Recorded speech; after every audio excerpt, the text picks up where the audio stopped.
All right, so it is recording now, and I'm going to make it live right now.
Hello. Hello, everybody. Welcome. How are you doing? Come on in. I am so excited to be here, and I'm so excited that Missy is teaching this class. I'm having just a little bit of feedback here. Just trying to fix that in a second. Bear with us. I have not hosted a webinar before, so this is something new. I think we could share that. Okay, so welcome everyone. I'm so thrilled that you are here. Missy is going to teach this wonderful class about food storage. And like I said, just come on in and feel free to ask questions. Please say hello. There are so many people that emailed me today and emailed Missy. We have been busy talking to a lot of people and each other today, so I think you're going to get so much out of this class. And so I am just not going to go on any further. I'm just going to go ahead and introduce Missy. She's going to talk about food storage and how to calculate the exact amount that you need in your food storage. So hello, Missy. How are you doing? I am doing great, Jennifer. Thank you so much for the opportunity to be here and for sharing your followers and readers with me. I want to thank all of you for being here. Working with Jennifer on anything is always a privilege. I admire her in so many ways, and she's a wonderful person, a knowledgeable person, a kind person, and it's always a pleasure to work with her. And so I'm excited that she has trusted you with me for this hour, and I promise to do my best to make this hour a valuable hour for you. Now, most of the presentation is going to be through slides tonight. I will start off by introducing myself a little bit. Most of you don't know me. This might be the first time that you've met me, and I'd like to give you a little bit of background as to how I got involved in emergency preparedness and why this is important to me. And if you have any questions, like Jennifer mentioned, there's a chat down below the video, where you can type in questions. Now, Jennifer can see those during the presentation, but I cannot. So if there is, excuse me, lost my train of thought there. If you have a question, she'll answer most of those as we're going along, and any that don't get answered, we will save for the end when I will pull out of the slides and we'll answer your questions again face to face. All right, I am going to go ahead and switch over to my slides here.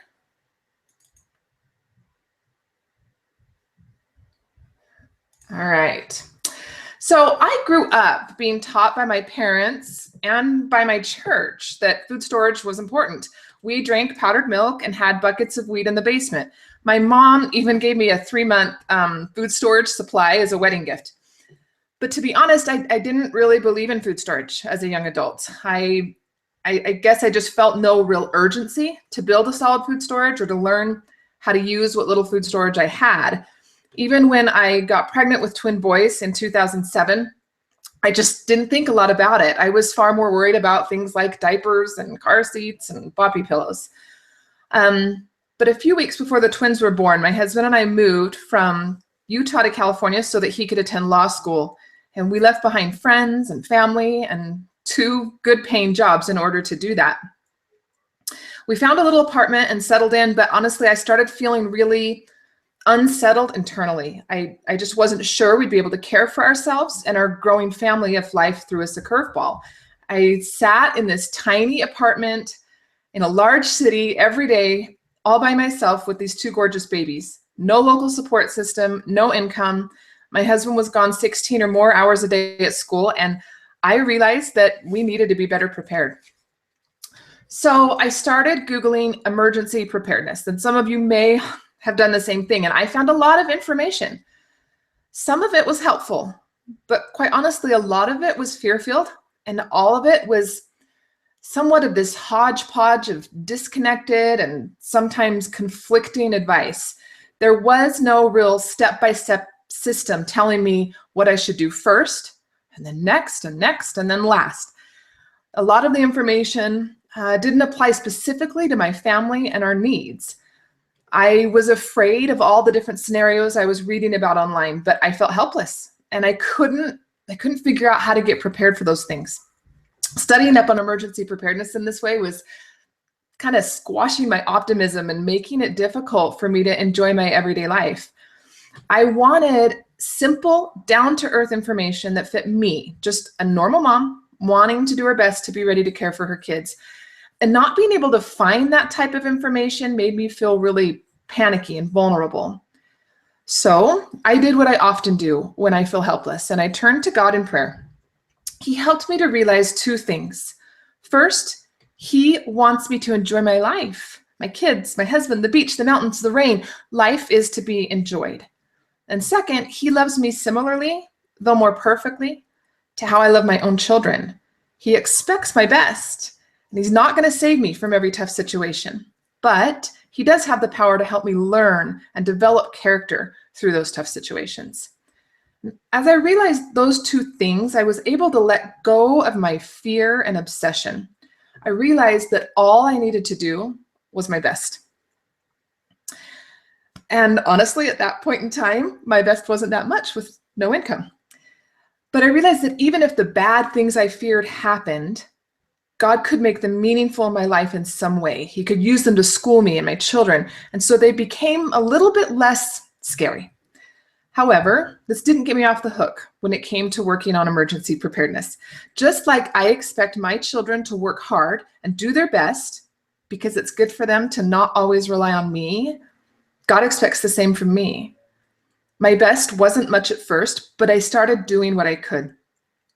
Doing that little bit allowed me to let go of my fear and that crazy doomsday type pessimism and start enjoying my life again. I started spending reasonable amounts of time experimenting with different methods or suggestions or ideas that I would find online. I'd research, I'd try 2 or 3 different things, I'd practice and experiment, then I'd start all over again. And over time, I was able to decide what worked best for our family. And I started sharing what I was learning with others through my website. As that website grew, it also brought the opportunity to test a lot of different preparedness products and food storage brands for free, because these companies would contact me and ask me to test their products. So that was a huge blessing. I was able to fairly compare them without having to invest in each one individually. I also found that there were many other people who were looking for simplicity, many others who wanted to be prepared for emergencies, but didn't want to be obsessed with it or have it overtake their lives. Many others who felt panicky, overwhelmed, and stuck. And happily, since 2009, I have been blessed to help thousands of these people become better prepared while enjoying their everyday life. Now, it's important that you know I am not an over-the-top doomsday prepper. I don't have a bunker anywhere. Food storage and emergency preparedness are important to me, but not any more so than having a dance party with my kids or going on a date with my husband. God and my family are my priorities, and I prepare because I believe God wants me to, and because I love my family and I want to take care of them. So if you feel at all like I did 10 years ago, then the information in today's class is for you. Or if you want to build a food storage, calculate out exactly what you need, but your head starts spinning when you try to do it, then today's class is for you. Or if one of your New Year's resolutions is to work on a food storage and build it up, but you get on Google or on Pinterest and you leave just feeling overwhelmed and confused, then today's class is for you. And last, if you want to be able to confidently care for your family when things don't go as planned, but you don't know where to start, then start with this class. My goal today is first to help you choose the method you'll use to calculate out how much food you should store for your family. And then second, to give you the tools to make calculating that out simple. We'll cover 4 different methods for building a food storage for your family today. First method is the just add water meals method, the basic calorie method, the calorie plus method, and the last one is called the recipe method. Now, there are pros and cons to each method, and we'll discuss those so you can decide which one is best for your family right now. And understand that that may be, in fact, very likely will be different than what's best for my family, or what's best for Jennifer's family, or your siblings' family, or your neighbor's family. I want you to decide what's best for you. I'll also show you how to calculate your family's needs based on the method you choose so you don't waste hours of time trying to figure it out on your own. And last, I'll teach you how to make your chosen method work well for you so you don't waste money on food storage that you won't use. But make sure that you stay till the end, because it's at the end of class I'll be giving you access to a printable summary sheet so you can remember what you've learned, food storage conversion charts, and 3 different food storage calculators. Now, these calculators typically cost $10 each or $30 total on my website, but I will be giving them away to you for free at the end of this presentation. Plus, you'll have an opportunity to ask any questions you might have about food storage, and Jennifer and I can help answer those.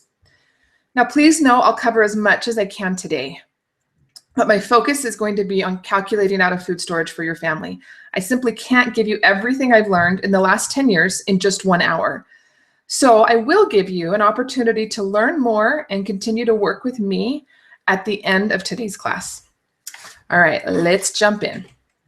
Giving thought to the method you will use to calculate your family's food storage is important. Over the last 10 years, I've seen many people begin stocking food without planning anything out first, and honestly, it just isn't smart. Now, I can say that because that's how I started. I know it wasn't the smartest way to start.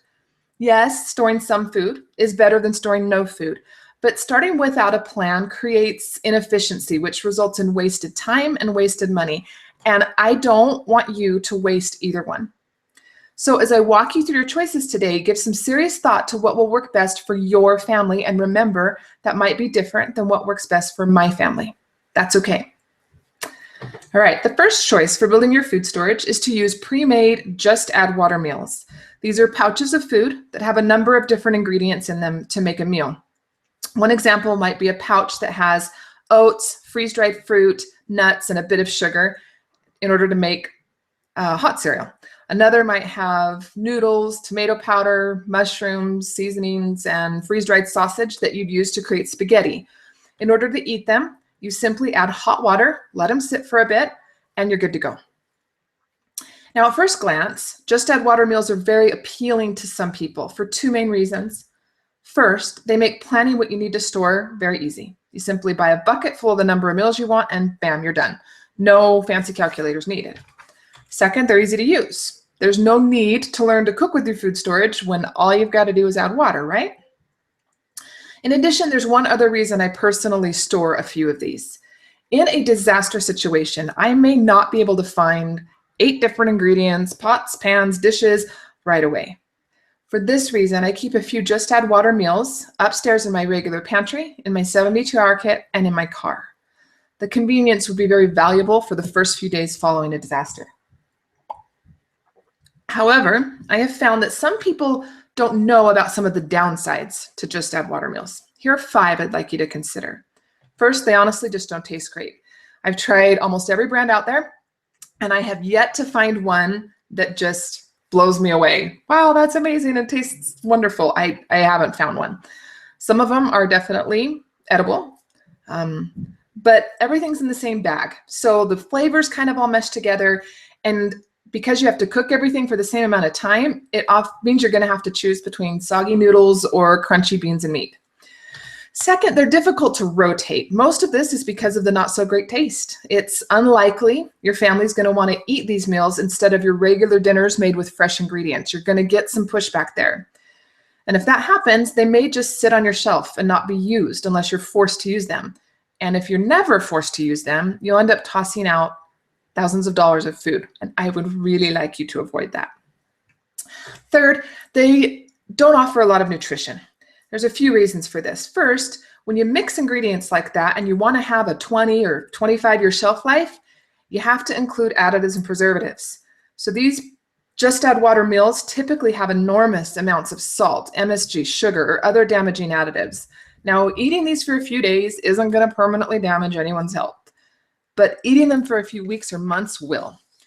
In addition to the additives and preservatives, most Just Add Water meals are very heavy on the white grains, meaning they have a lot of rice or pasta and few veggies or protein. Now, these refined grains are full of calories, right? But not much else, and they're not going to sustain energy long term. Fourth, they're not going to help your mood much in an emergency situation. And sometimes people will laugh at me when I say this, but what you eat does affect your mood. One of my favorite quotes about food in general is from Virginia Woolf, who said, "One cannot think well, love well, or sleep well if one has not dined well."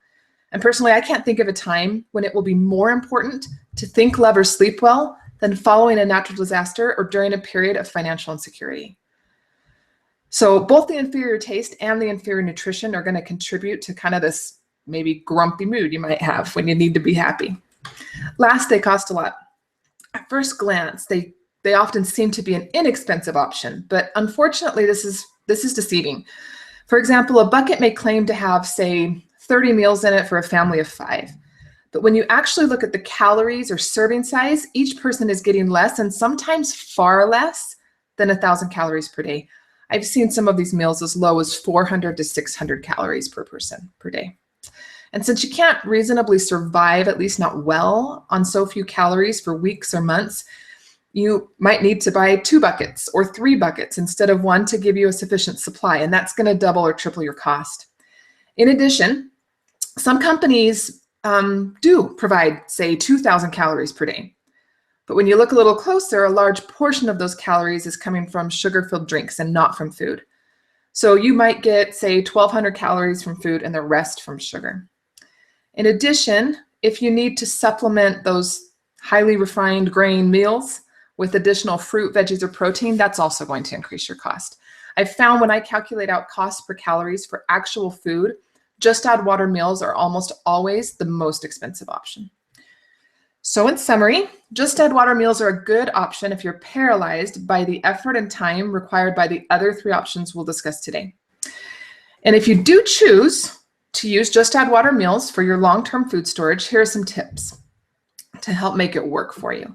Taste a bunch of options first before you fully invest in any. You can typically get one meal for anywhere from $4 to $8 or $9. Invest in a few before you commit yourself to any one brand or type.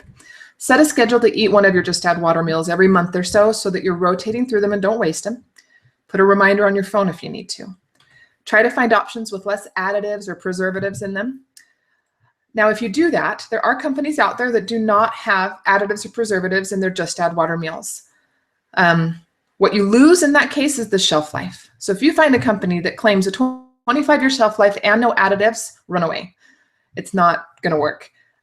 If you want no additives or preservatives, you're going to have more like a 3 to 6 year shelf life. Look for options that include a good balance of all the food groups, or purchase additional fruits, veggies, and proteins to have on the side, or can your own. Be careful of the cost. Figure and compare the cost per calorie, not just the cost per meal. All right, the next method for building a food storage is what I like to call the basic calorie method. And this is what a lot of people will initially think of when they think of food storage for emergencies.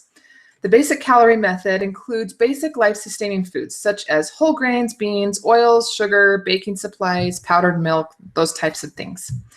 When you use this method to calculate a food storage for your family, you do so based on the number of calories that you want to eat each day. Now, many people wonder how many calories a day they should store. This is actually one of the more common questions I got before giving this class. It's not a question I can answer directly because I'm not in your home. I don't know your family and your needs. I can, however, guide you in making a decision. So consider these 3 questions. First, how many calories per day do you eat right now? If you don't know, guesstimate. Most adults are somewhere between 1,800 and 2,500 a day, including teenagers. Most kids are somewhere between 1,200 and 1,800. So take a guess around about how many you eat right now. Then think about how much exercise or other physically exerting tasks you do each day or each week. Now think about the disaster or problem that you are most likely to face in your area, and would you have to have more or less physical energy to deal with that problem? Many people, when thinking about emergency preparedness, choose to store a very minimal amount of calories per day. And in my opinion, this just isn't wise. It's very likely you're going to need more, not less, energy in a disaster situation. Even if the disaster is, say, a job loss and you're just overly stressed, your body's going to burn more calories. So I suggest you store at least the number of calories that you currently consume, if not more. Now, there are 3 main benefits to the basic calorie method. First, it is extremely cost effective. These foods are the least expensive calories you can get. That's a huge benefit. This is how I started back when we had very little money, but I wanted to do something. Second, it's relatively easy to plan. While it's not quite as simple as the Just Add Water meals, grab a bucket and go, it's not going to take days or even hours to plan what you need. The calculator I'll give you at the end of class today will do all the math for you, and in just a number of minutes, you'll have a shopping list ready of what you need to purchase. Last, this method offers very quick peace of mind. And to be honest, I think this is the greatest benefit. Most families can afford both the time and the money to get at least a 2 to 4 week supply of basic foods in their home. And that can bring valuable peace of mind, which allows for a quick win. And those quick wins are what motivate you to keep moving forward, to get more food storage, to work on water storage, to work on other areas of emergency preparedness. But there are some things I want you to consider when you think about the basic calorie method, and here are 6. First, there can be a learning curve to cooking with these foods. Some people don't regularly use things like wheat and powdered milk in their everyday cooking. And there are people who don't bake or cook much from scratch at all. So they may not use things like sugar or baking soda. Now, if you fit into that category, there's going to be a learning curve as you begin to use these foods. Now, not everyone fits in that category. You may already use all those things, and this may not be something that you have to worry about. But if you don't know how to use these foods, I highly suggest you learn to use them now before you're forced to use them.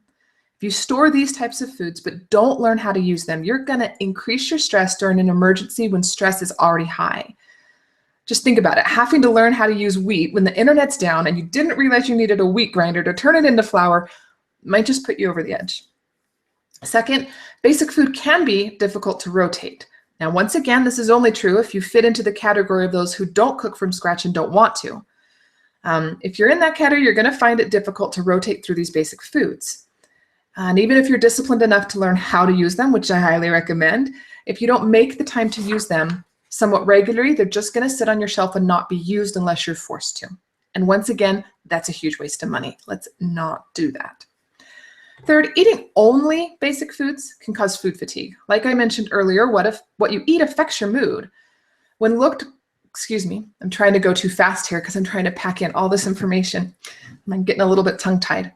All right, when cooked by someone who knows how to use them, basic foods can be quite tasty, but the lack of variety can cause some food fatigue. They can become a little bit boring and affect your mood in a negative way. And once again, you want to be at the top of your game during an emergency or job loss or other disaster. Fourth, basic foods can cause digestive issues. Now, while the foods in this category are healthy, the catch is that if you're not used to eating whole grains and beans, but then start doing so because you're forced to, you'll have digestive issues. And these digestive issues are going to sap your energy just when you need it, increase your stress, and add more problems during a difficult time.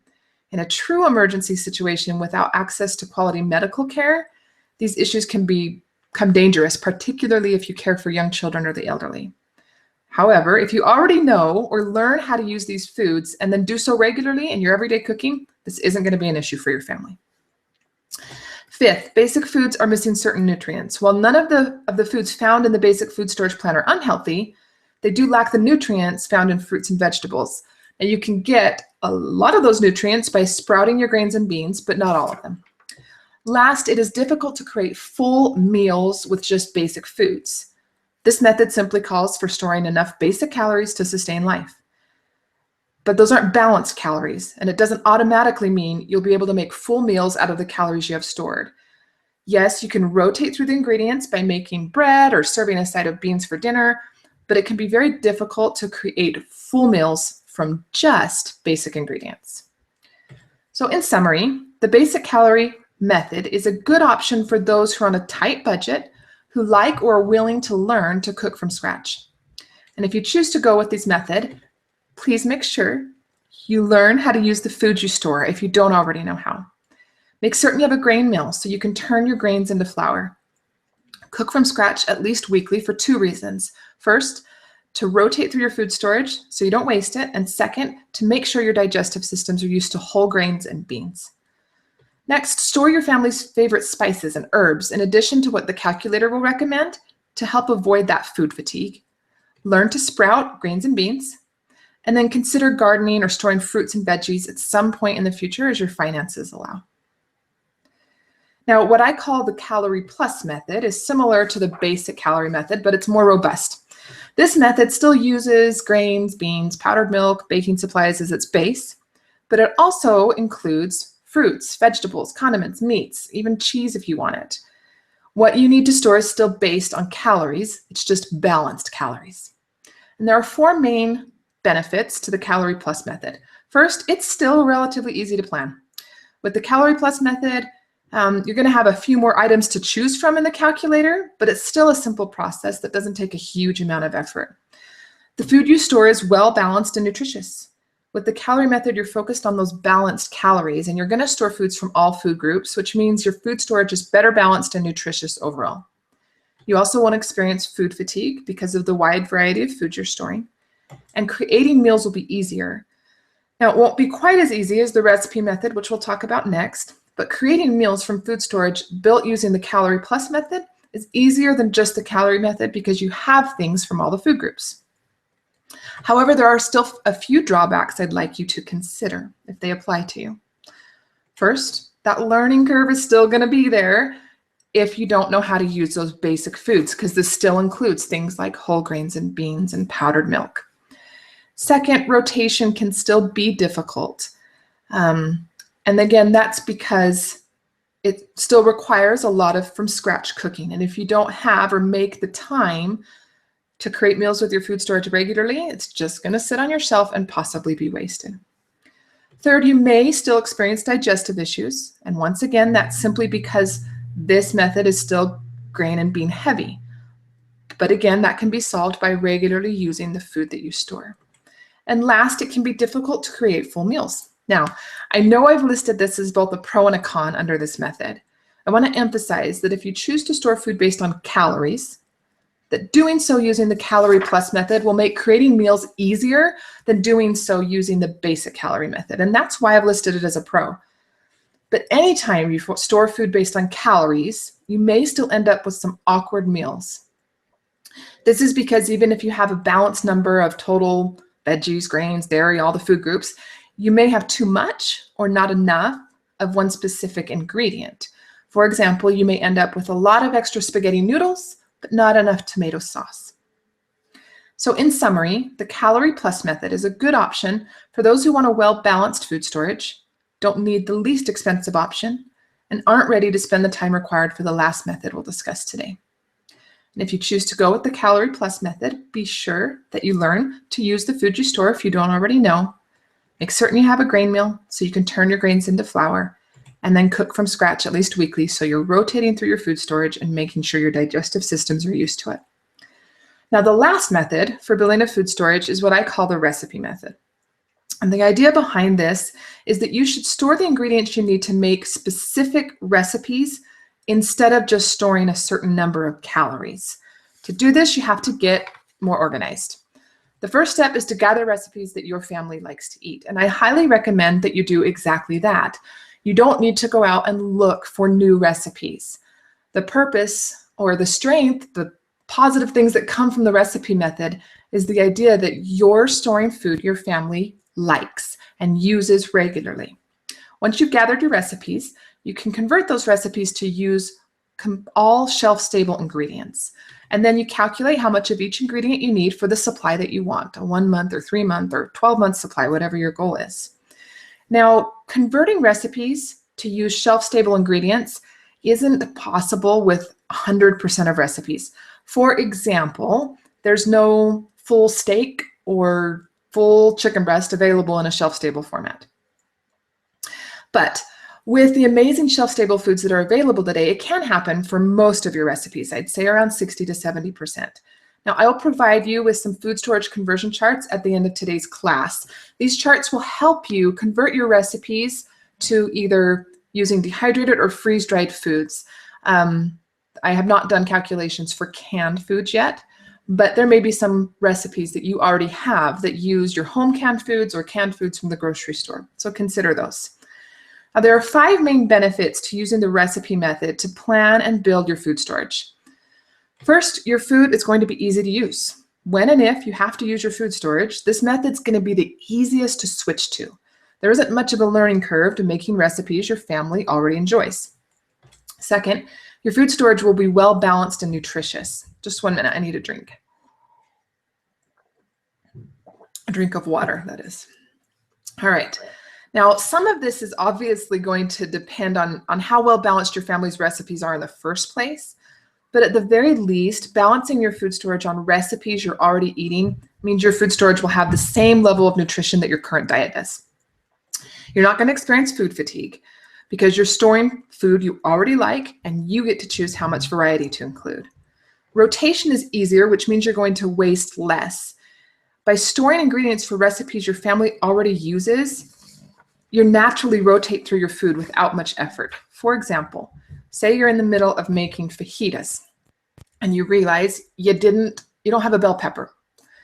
Well, you can pull your bell peppers off the shelf and throw them in your stir fry, your fajitas, and feed your family a meal that they were expecting and that they like without any stress. So you will naturally start rotating through those foods without a lot of effort.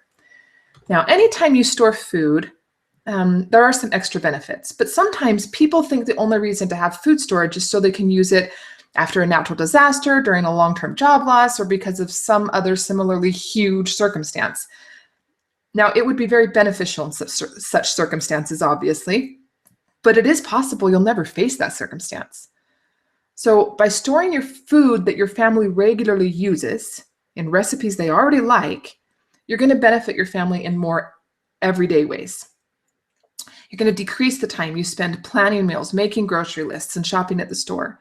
Or what about a week where you're sick? or overly busy and you just can't find the time to get to the grocery store, well, pull out your food storage, avoid the cost and poor nutrition of fast food, and still feed your family a meal that they like.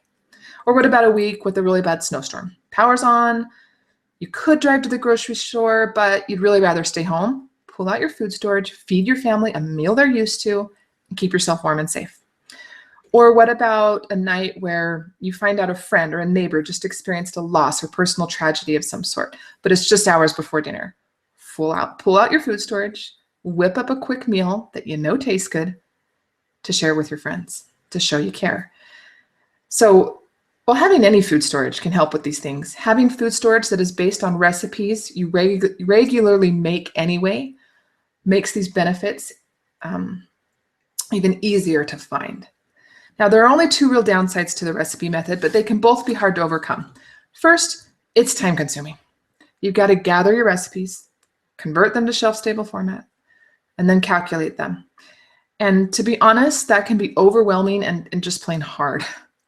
In addition, cost can be higher. This can be a more expensive option for some families, as it will not typically be whole grain or bean heavy, unless that's what you eat regularly. If you're going to invest in quality freeze-dried fruits, vegetables, and meats and cheeses that are easily used in recipes, those things are going to be more expensive per calorie than the basics. However, they're less expensive than they might first seem. I remember the first time I ever saw a list of freeze-dried food and what it cost, and I had sticker shock. My jaw dropped open. But as I've started storing and using that food, I've realized that I waste a lot less. So instead of buying a whole thing of celery and using a third of it because I only planned one recipe that uses celery, I just scoop out a half cup of celery, dump it in my soup, put the lid back on the can, and put it on my shelf, and there's no waste. So as I've started using freeze-dried foods often, our grocery budget actually hasn't gone up. It's stayed the same. So in summary, the recipe method is a good option for those who want a highly customized, easy-to-use food storage that they know their family will enjoy eating and are willing to invest time in planning that food storage and the money into building it. So if you choose to go with the recipe method, commit to investing a significant amount of time. Look at your schedule over the next month or two and set aside a week when that's what you're going to do, is find and convert those recipes. Pick some breakfast, lunch, and dinner recipes and then convert them to shelf-stable ingredients. I also recommend that you try making them at least once to make sure they turn out after you've converted them. Use the calculator that I'll provide you with in a bit to figure out how much of each ingredient you want in order to reach your storage goal of 1 month's worth or 12 months worth, whatever yours is. Now, I'd like to share with you what I've done as I've built a food storage for our family. However, I do not want you to just do what I did. What I've done may not be right for your family. I'm sharing this because I get that seeing how someone else has put this into action can be a helpful starting point, even if you don't do things the exact same way. Jennifer and I do not do our food storage exactly the same way. It's part of why I like working with her, because I learn things from her every time, because we're different, and that's a good thing. But I want to share the story with you so that you at least have some perspective and an idea of where to start. When I first started with food storage, we were very, very poor law school students, as I mentioned at the beginning. We didn't have any extra money. So for this reason, and the fact that I didn't know much about all the other options out there for food storage, I started with the basic calorie plan. I purchased enough calories of wheat, rice, beans, powdered milk, macaroni, onions, oats, and sugar to last my husband and I for a month. Our twins were still breastfeeding at this point. In addition, I bought a very inexpensive hand grain mill and learned to make homemade bread. Storing that food and learning the little I did brought incredible peace of mind. I loved knowing that we had something, anything stored away. It would keep us alive if it needed to. But man alive, am I glad I never had to use that food exclusively. I didn't take my own advice that I've given you today and learn how to use it well. It would have been so overwhelming if I was forced to. I have no idea what kind of meals I would have made with it. Over time, I kind of switched to the Calorie Plus plan. Now, I didn't actually sit down and calculate out all the calories, but I did slowly add more fruits, vegetables, and meats to our storage. At the time, I didn't have space for a garden, the money to invest in canning equipment, or quite honestly, the energy to learn those two things. I had 3 children under age 2 at the time. I have since learned how to do those things, but at that time it was too overwhelming. So I bought grocery store cans. Now, I didn't love the texture or how they worked in my recipes, but I just didn't realize that there were any other options. Still, having those cans brought increased peace of mind. It wasn't food we hated, or wasn't food that I didn't know how to use. I convinced myself I'd get around to eating it and we'd have it for dinner more often, but unfortunately, we didn't do that often enough, and I wasted a lot of food because I didn't rotate it. Eventually, I learned about and tasted freeze-dried foods. Now, I understand that freeze-dried foods don't work for everybody or aren't in everybody's plan, but I loved them. I was amazed at how close to fresh they tasted in my family's recipes. I could make a meal for my family and they had no idea. We were doing better financially at this point, and I realized that with freeze-dried foods, I could base my food storage off recipes my family already knew and loved. So my goal was to create this full plan based on recipes immediately, but I tend to sometimes be a little overzealous, and that ended up being harder than I thought. So I simply added food I knew I regularly used in recipes. For a couple years, I just kept randomly adding things like freeze-dried chicken, green beans, corn, strawberries, potatoes, cheese. And as my food storage grew, I loved knowing there were recipes I could make with it, but I still wasn't sure how much of each ingredient I needed for a 3, 6, or 12-month supply. It wasn't until 2014 that I actually sat down and calculated that out. And I started, as I recommend you do, by choosing recipes we already loved. Then I tested each recipe by making it 2 to 3 times with shelf-stable ingredients. I know I recommend you doing it at least once. I did it 2 to 3 times because I was writing a recipe book at the same time, and I wanted to make sure I had those recipes exactly right. Now, once I had every recipe converted, I created the calculator that I'll be giving you later today, which helped me to figure out how much of each ingredient I needed. As I thought about the process I went through, I want to offer a few encouraging thoughts. First, some food is better than no food. Please don't let the fear of choosing the wrong method keep you from storing food for your family. Make the best decision you can with the information you have, but make a decision and then act. Store something. The peace of mind is priceless. Second, it's okay to start simple, even if that's not where you want to end up. It's okay to start with the basic calorie method. That's where I started. It's okay to stay with the basic calorie method forever, or start with the recipe method, but pick just a few simple recipes. You don't have to go all out like I have over the past couple years. That's not how I started. I do suggest you keep your long-term food storage goals in mind so that you don't buy things that aren't going to fit into that at all. But starting simple allows for immediate peace of mind and those quick wins I mentioned earlier that motivate you to keep moving forward and keep working on things. Third, mistakes are okay. I wish I'd never stored so much canned grocery food. But hey, I learned. Our family had food insurance during that time, and it ended up benefiting a local food bank. It's okay that I made the quote unquote wrong choice for our family. It was better than not making any choice at all. Last, the method that you choose will likely change and evolve over time. Maybe right now you don't have the time to learn to use basic foods or to learn to can, but in 5 years when all your kids are in school, you will have that time. Or maybe right now you're living on student loans and don't have any extra income for freeze-dried foods, even though you like them. So for now, you can your own foods, and in 10 years, when well into your career, you'll be able to afford them. Your tastes will likely change over time, which means you may change the recipes that you store food for. That's okay as long as you're rotating through your food. Be open to those changes. Keep them in mind as you choose which method you're going to move forward with for now. So remember my story and those 4 encouraging tips. You can plan and build a food storage for your family. You can gain peace of mind and become more self-reliant. So as a review, Just Add Water meals are a good option if you're paralyzed by the effort and time required by the other 3 options. The basic calorie method is a good option for those on a tight budget who like to cook from scratch. The Calorie Plus method is a good option for those who want a well-balanced food storage but don't want to spend the time required for the recipe method. And last, the recipe method is a good option for those who want a customized, easy-to-use food storage and are willing to invest the time. Now, many people emailed me before class asking about inventory systems. How do I keep track of what I have? My food storage feels so disorganized. I don't know what I have, so I end up wasting things. There are two inventory systems I mentioned, or I recommend to people. And the first is the Preparedness Planner, which was created by Jennifer. Some of you may have this, some of you may have seen it on her website. If you've ever even considered the Preparedness Planner, I highly suggest that you take the leap and get it. It is the most comprehensive, extensive planner of its type I have ever seen.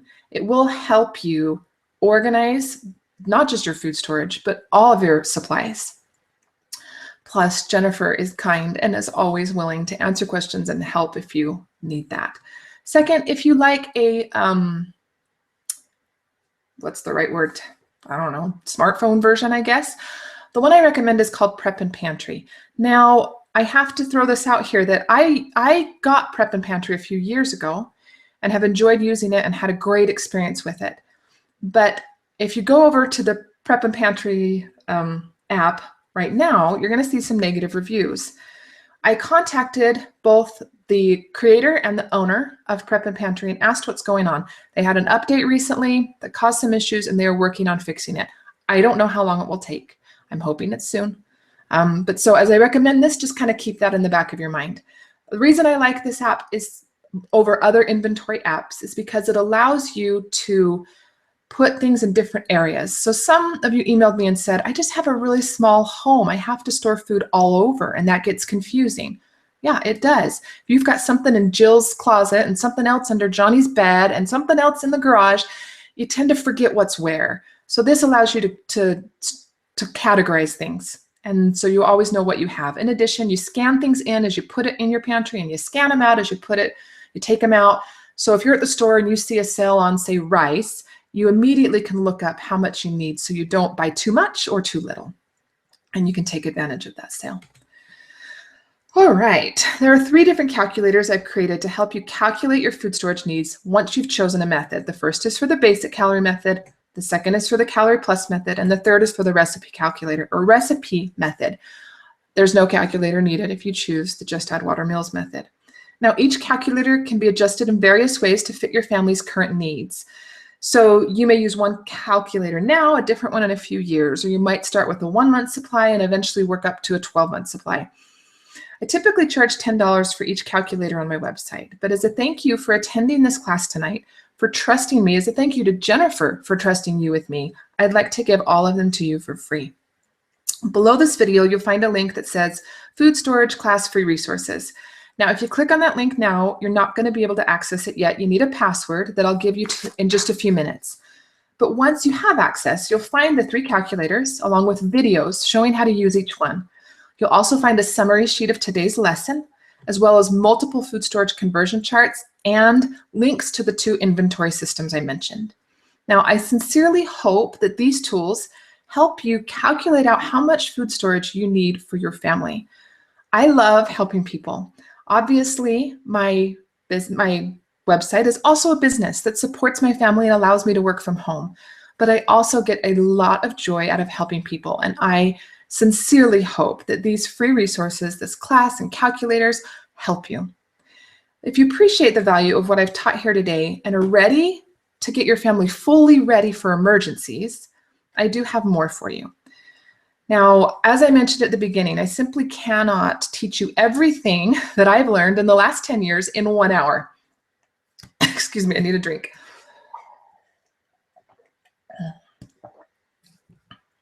So, I have more support available. You're here today because you're smart. You want to be able to confidently care for your family even if things don't go as planned, and you don't want to rely on other people who may or may not be reliable to do that for you. But maybe you're here because you haven't quite found a way to do that yet. Maybe you're really great at canning and dehydrating food, but you don't know anything about evacuation. Or maybe you do know everything about it there, but your food storage is crazy disorganized. Maybe you don't have any water storage, but you don't feel completely prepared. I've been where you are. You're busy. You don't have time for never-ending Googling about emergency preparedness. I've been there and I know how impractical it feels. to wade through all the staggering amounts of conflicting information that's out there in Google land. Sorry about that. I lost my train of thought there for a minute. I had to look up at my slides. But gratefully, I'm no longer there. Yes, there's always room for growth and development, and I learn new things all the time. But I do feel confident that I can now care for my family regardless of what life may throw at us. And so do those that I've coached and helped over the last few years. Here's what one young mother, Stephanie, had to say after working with me. She says, like many people who are beginning to realize the necessity of being prepared, I was completely overwhelmed. So much so I was practically paralyzed. Misty really helped me break down all the different components of emergency preparedness and made it extremely easy to be focused and accomplish my goals. My family is now well on its way to being prepared for anything that may come our way. Now, I get emails like that and I do a happy dance. I know Jennifer does the same thing. It is so gratifying to know that you've helped someone in some way. Now, today, I've given you enough information for you to calculate out how much food storage you need for your family. But that's just a beginning. I'd like to do more, and I want to give you a choice today. You can choose to take the information I've given you and run with it on your own. I've done all I can to pack this class full of helpful information and free tools that I sincerely believe will help you make progress with your food storage. But you can also choose to continue to work with me and have my full support as you progress in all areas of emergency preparedness: water storage and purification, types of food storage, using your food storage, evacuation, first aid, power outages, and more. I'd like to invite you to enroll in my comprehensive emergency preparedness e-course that I call Simply Prepared. This is a 12-step, 24-lesson online learning system that can help busy families get ready for emergencies without having to do their own frustrating research. This is the system that this is what I was looking for. If you were here at the beginning, you heard me talk about how I got online when I was new at this and Googled and got overwhelmed. This is the system I was looking for and could not find. Each week for 12 weeks, one pre-recorded module is released to you. Now, those modules are available in video, audio, and downloadable audio and printable formats, which means that you can access them anytime you want. Do it at midnight, while you're relaxing in the tub, during your commute, while running on the treadmill. You can also go through them as they're released weekly, or you can work on just one a month or one every 3 months at your own pace. Each of the 12 modules includes 1 to 3 simple, clear, and easy to implement lessons that walk you through the process of preparing your family in a simple, logical, and step-by-step manner.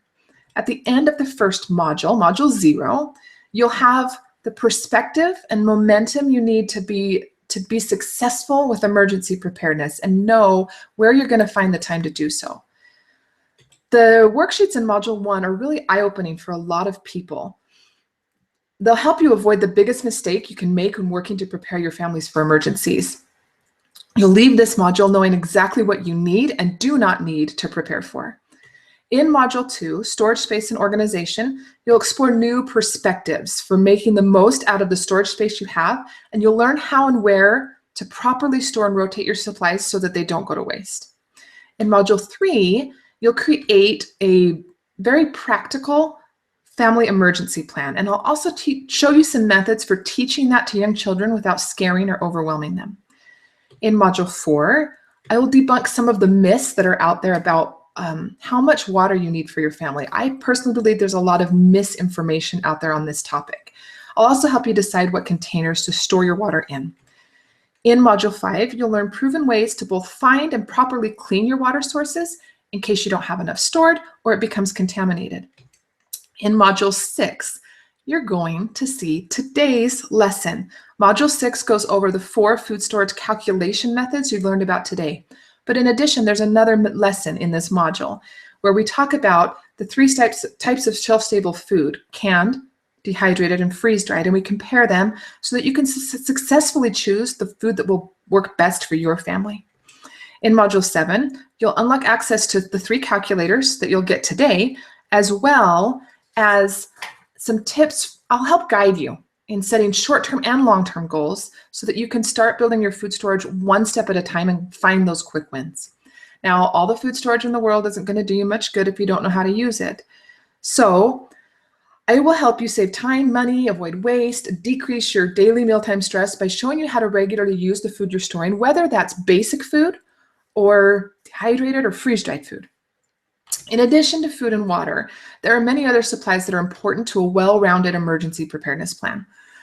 But yet, it can be overwhelming to decide to figure out which ones you need. So in Module 9, I will show you which first aid, communication, hygiene, sanitation supplies are useful, practical, and reliable, and which ones you don't need. Now, power outages are a disaster that most everyone will face at one time or another, and long-term outages can be dangerous. So in Module 10, I'll make sure that you have the skills to cook and to stay warm if it's hot or cool if it's cold. To stay warm if it's cold or cool if it's hot during a power outage. And then finally, in Module 11, I'll help you create an evacuation plan that guarantees you're going to grab what's most important to your family first, even if you're panicked. Now, you access these 24 lessons within the 12 modules through a membership portion of my website where you log in. In addition, you will find worksheets within this membership portion of my website. These are designed to help you apply what you're learning specifically to your family and your situation so that you don't invest time or money in the wrong thing. There's also a challenge for each lesson to help you apply what you've learned. You'll find printable summaries, comparisons, and lists that will help you remember what you've learned so you can continue to improve your preparation over time without having to go back and reread or rewatch the entire lesson, although you can do that if you want to. And you'll also find charts to summarize what you've learned so that you can compare the pros and cons in a very simple way and sit down with your spouse or other family members and make informed decisions that are best for your family. Now, outside of the content where you log in, you'll also have access to 3 additional bonuses. An online community where you can collaborate with other families who are working to get their families prepared. In addition, I will be there in this community and answer all of your questions within 24 business hours, but typically much faster. In addition, you'll be able to attend 3 live question and answer sessions with me where we can discuss the course content in more detail and apply it very specifically to your family and situation. And last, you'll have access to some expert extras. Now, these are extras, videos or printables that go into more depth on certain topics. Things like, there's an entire 1-hour gardening video that's amazing, specifically on how to grow crops that you're going to use for food storage that you're later going to can or dehydrate. So these expert extras are a great bonus. In addition, there are 2 bonuses that you get at course completion. First, everyone who enrolls in the course will receive their own preparedness priority roadmap, which will help you continue to invest your time and money wisely, even once the course modules are all complete. And then anyone who completes all the worksheets and emails them to me before August 31st will also get a $50 credit to Thrive Life that you can use for the food storage of your choice. Now, to enroll in Simply Prepared, you can choose to invest 3 payments of $97, or you can save $42 by paying $249 at the time of enrollment. Now, you should know that enrollment closes in 2 days. This course takes a lot of work from me, so I only open enrollment for it twice a year. Enrollment will close Friday at 10 p.m. Now, many students similar to you have completed the Simply Prepared e-course. I don't want to take a lot of your time, so I just want to tell you what 2 had to say. First, Rob is a former U.S. Marine and a current firefighter and paramedic, and he said this: "Preparedness has been my thing for more than 20 years. Misty has by far the most complete and well thought out preparedness course of anything I've seen. It will be the best money you spend on preparedness." And Jerica, a young mother, says, "Misty's course covers everything in one stop. It's easy, contagious, and addictive. Her course got us all the tools and resources we needed to be prepared and cut out all the extensive info search. As I followed her program, it felt like a weight was lifted." Now, I know that it can be easy to procrastinate things. You might be considering this. You might not, and that's fine. But if you are, I have a fast action bonus for you to help you not procrastinate. The first 40 people to enroll in Simply Prepared will receive an extra $50 credit to Thrive Life. This is in addition to the one that you get for completing the course. Now, you should know the course has been open for a couple weeks, so there are only 2 spots left for this bonus at this time. In addition, you have access to some exclusive bonuses that only those who've attended a webinar with me, this class with me, have access to. The reason I'm doing this is because I am so grateful to Jennifer for trusting me with you, and I want to make certain that you get some extras because she was willing to do that. So you will also receive a copy of my 72-hour kit plan ebook. This is kind of the book that put my website on the map, you could say. It became really popular on Pinterest. It's a 26-week or 26-step program for building a really customized 72-hour kit for your family. You'll also get a copy of my recipe book. This is the book I mentioned earlier that I was working on in order to make sure that I got all those recipes right. So you'll get a copy of that, as well as electronically fillable grab-and-go binder pages. That's a really a mouthful.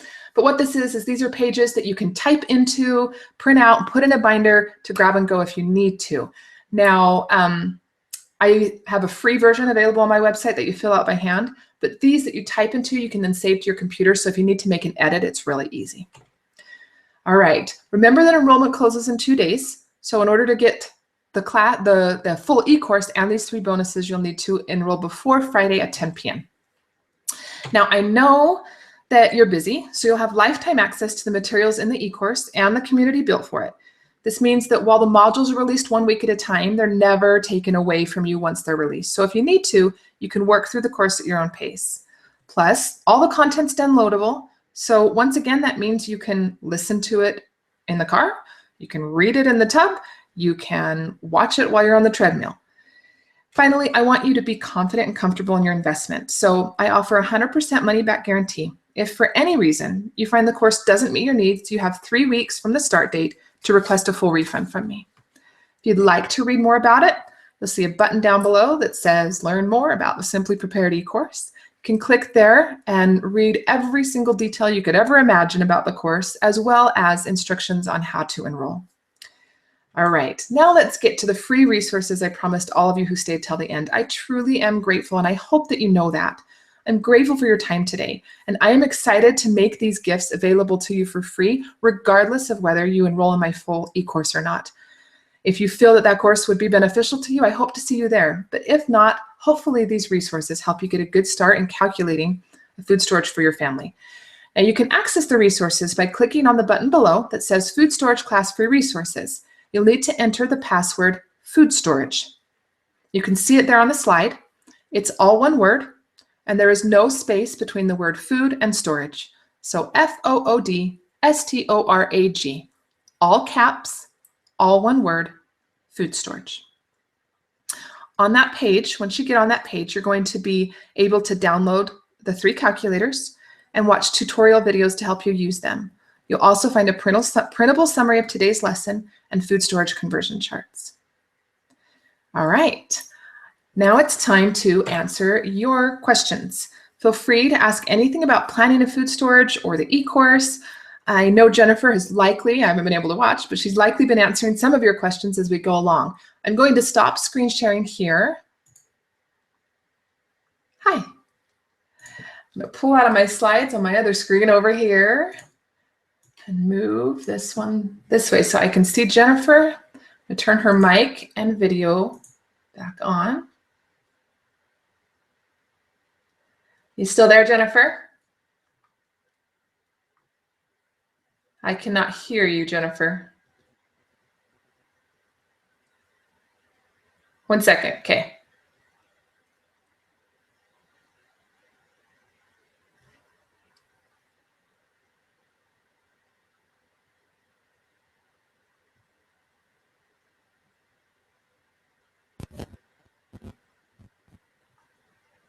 All right, I still can't hear you. Your mic's on from my end, but I still can't hear you. We heard her just a minute ago. She was on at the beginning and welcomed everyone. That's so funny.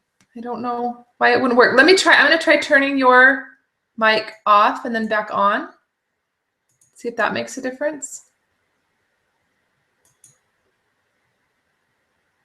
Okay, it's on again. Still don't hear you.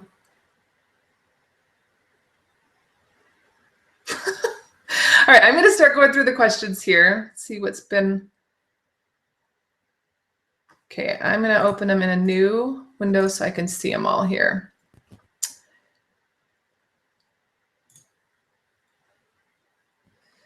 That's really strange, Jennifer. I'm sorry. We could try, you could try closing out and clicking back on that link I gave you.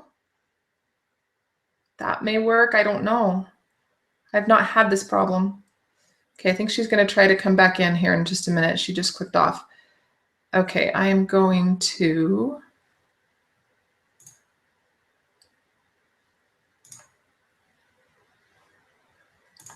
Okay, let's see.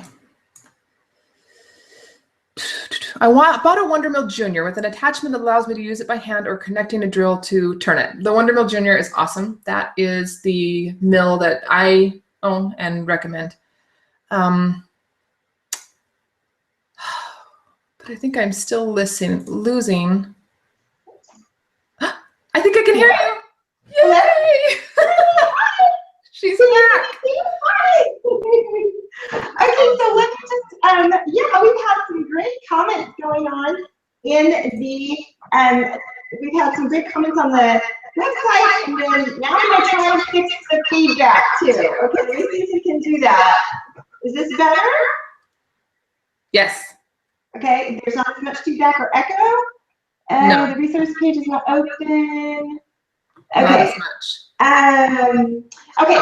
So what's been happening is I think there was a lot of people on the page and it was having trouble refreshing.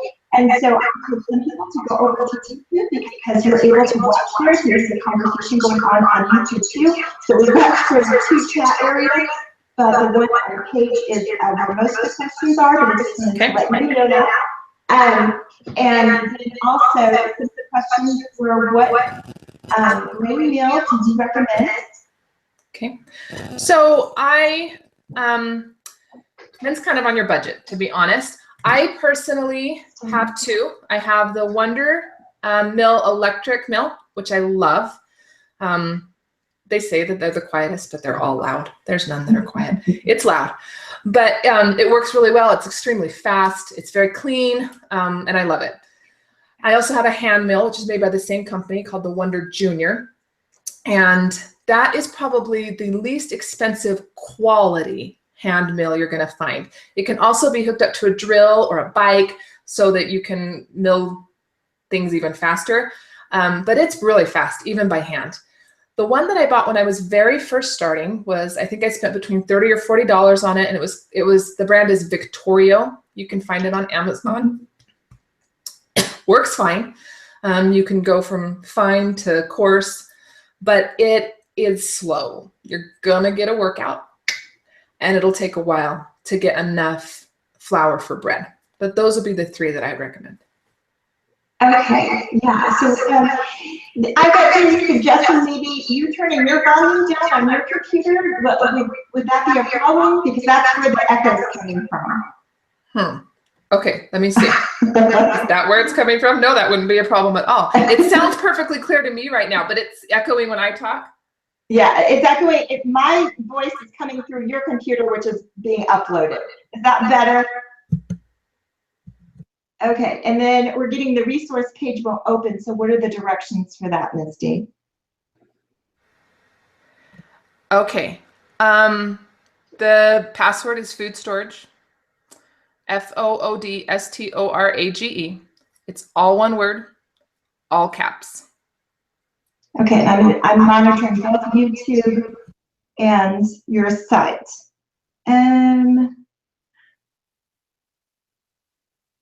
Asking if a dehydrator, grain meal, and vacuum sealer would be enough to start emergency food storage plan. Sorry, I'm turning my mic off and on. A dehydrator, vacuum sealer, and what? Dehydrated vacuum sealer and grain meal. Yeah, I think that would be a great start. You'd be able to store food on the shelf, store food in their freezer, store food, and grind your grains. I think those are three great tools to start with. Yeah, and I'm getting a lot of the link is broken, and I think it is because I clicked on it as well, and I got an error message on there. So Misty will fix it, I'm sure, right after the webinar. I will fix it right now. Oh, she's gonna fix it right now. So yeah, let me know what kind of questions you guys have, and we will get them answered. Let's see, what other questions did we have? We had a question about if somebody was on a very, very fixed budget, how would you start? How would you start doing any kind of food storage? And I was saying that I would recommend starting with a 72-hour kit and then progressing from there. But I'm just going to ask you what your opinion is. Yes, I think starting with 3 days is a great goal. And then moving on from there, as far as what to get, I would suggest starting with that basic calorie plan. Get some very, very basic foods that will just sustain life. And the least expensive place to get those is the LDS food. Well, they used to be called the LDS Cannery, but you can't can there anymore. But they sell all their food at cost. So that is a huge benefit. There's no profit margin there, and you can get started for very little. Okay, and let's see, how many recipes do you use in your food storage? So how many would you recommend starting with? Great question. I have 14 dinner recipes, and I think another 4 lunch-ish recipes that could kind of be used for both, and 7 breakfast recipes. Okay, and then somebody's also asking if you can interchange freeze-dried and dehydrated food. So we'll get your take on that, Misty. All right, I'm trying, in between questions, I'm trying to fix that link. Freeze-dried and dehydrated food are different. They have different purposes, different uses. When you dehydrate something, you're applying heat to it to remove the water. And typically somewhere between 95 to 97% of the water is removed, sometimes less. And it changes kind of the structure of the food. You'll see a raisin doesn't look like a grape, and beef jerky doesn't look like a piece of steak. So it's going to change it. Now, sometimes that's a good thing. I love beef jerky. I love raisins. But it does make it more difficult sometimes to cook with it and use it in your everyday recipes. Freeze-dried food, on the other hand, there's no heat applied. It's frozen. And then while it's frozen, the water's taken out. So it never goes through that liquid state. It's called sublimation. So that means that the molecular structure of the food stays the same. So your piece of beef will still look like a piece of beef. Your grape still looks like a grape. It's the same size, the same shape. There's just no water in it. It also removes more of the water. Closer to 99% of the water is gone. So some dehydrated foods will need preservatives to give them a longer shelf life. Some don't. No, freeze-dried foods don't need any additives if they're stored in one single ingredient can. And they are easier most of the time to use in recipes. Now, there are some things, dehydrated onions, dehydrated carrots, dehydrated potatoes, that I use all the time. So they're not necessarily interchangeable, but both can work in your recipes. You just have to know they are a little bit different. Do you have anything to add there, Jennifer? Well, I agree. I feel like that you need to know what you're going to use, either or the freeze-dried or the dehydrated food in before you go about getting it, because if you have the end in mind, then you're definitely going to get the right product. Freeze drying is a wonderful way to go ahead and stock up on maybe a 72-hour kit and get your emergency preparedness taken care of. However, if you're going to go towards the sustainable sort of spectrum, you're going to want to do something that is something you can do off-grid and something like that. So, dehydrating has that advantage, but freeze-dried food will definitely get you started. And like Missy was saying, there's some advantages to using freeze-dried. Then we also have a question about, I think it's your cookbook. Carol, if you can tell me, because I have a couple of cookbooks. I think she's talking about yours, Misty. She says, do you sell your cookbook separately? Do you have a cookbook that you currently have? Yes, I do sell my cookbook separately. You can buy it in a print PDF format or as a Braille book. if you just go to my homepage, yourownhomestore.com, and scroll down to the bottom, you'll find a link. Okay, she's also asking, is the LDS food, is that dehydrated or is that freeze-dried? I think they have a little bit of both. Is that correct? The LDS food, they do not carry any freeze-dried. They have a few dehydrated vegetables and fruits, but most of it is going to be your grains, your beans, powdered milk, those types of things. Okay. Let's see if there's any more. We have a bunch of questions now. I'm checking both locations here, just making sure we get everything. Yeah, she's still working on the page. We're getting a lot of there's still an error on the download page. So Missy is fixing that actually as we're talking. I'm just making sure I'm getting everything because I'm scrolling down here. As for the page too, I am working on fixing it. You will likely have to refresh your page for the new link, the correct link to show up. What I did was I accidentally pasted in the link back to back, so it just wasn't working. So if you refresh the page, you should be able to, that link should work for you. Okay. Okay, so we're, like I said, that was just some of the main questions. Let's see, Tina's saying, I'm a canner, but I found I've canned things we did not eat much. So even that was a waste of time and food. Yeah, so you should definitely store what you eat and then rotate that. That is something that I preach, and I know Misty thinks that way too, that you definitely want to store what you eat, because there's nothing like going into your food storage and not finding anything to eat, at least that you like to eat. So, but I think that's about it with the questions. But that was really informative, Misty. Thank you so much. Thank you, Jennifer. And that link should be fixed. You'll have to refresh the page, but I just double checked it. It's fixed for me. I apologize that it was not there correctly, and I will make sure to include that link in the email replay that I send out shortly as well. Oh, that sounds great. All right. Thank you so much for your time, Jennifer, for your trust, and thank all of you for coming. If you do have any questions that we didn't get to, you're welcome to email either Jennifer or I, and I'm sure, I mean, I speak for myself, but I'm pretty sure I can speak for Jennifer as well, that we'll be happy to answer those through email as well. Yes, very happy. Thanks again, Misty, for all the information. You're very welcome. Goodbye. Bye.